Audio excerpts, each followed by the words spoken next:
मदरसा शिक्षका, माझ्या लाडक्या आई आणि बहिणींनो, अस्सलामु अलैकुम व रहमतुल्लाहि व बरकातुहू। माझे नाव शिरीन फतेह खाजा मात्रा आहे।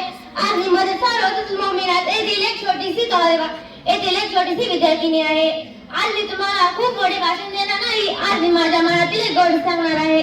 माझ्या लाडक्या बहिणींनो, आपण सकाळी उठतो, आपल्याला स्वच्छ पाणी मिळते, रस्ते मिळतात, शाळा आणि मदरसे मिळतात, आपण नोकरीपाण्यात त्रास होतो, ही सगळी देशाची देणगी आहे।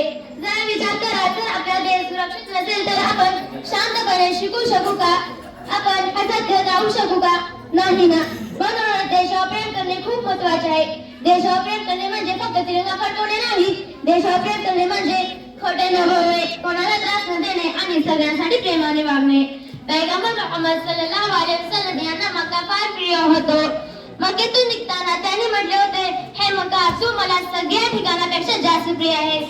यातून आपल्याला कळते की देशावर प्रेम करणे ही नैसर्गिक गोष्ट आहे। आता एक छोटीशी कविता ऐका। माती माझी ओळख आहे, माती माझा मान आहे, या मातीसाठी आपण आहे। लहानपण माझ्या लाडकी आई आणि बहिणींनो, आपण लहान आहोत पण आपण कमकुवत नाही। आपल्या समोर देश घडतो, आपण चांगले बनलो। शेवटी माझ्या प्रिय मदरसा रोजातुल मुमिनात लांछना या व्यासपीठावरून मी वचन देते की आपण अभ्यास करू, आपण सत्य बोलू, आपण शांतता पसरवू आणि आपल्या भारत देशावर नेहमी प्रेम करू। अल्लाह ताला आपल्या भारत देशाला नेहमी सुरक्षित ठेवो, नेहमी आनंदित ठेवो। जय हिंद। अस्सलामु अलैकुम व रहमतुल्लाहि व बरकातुहू।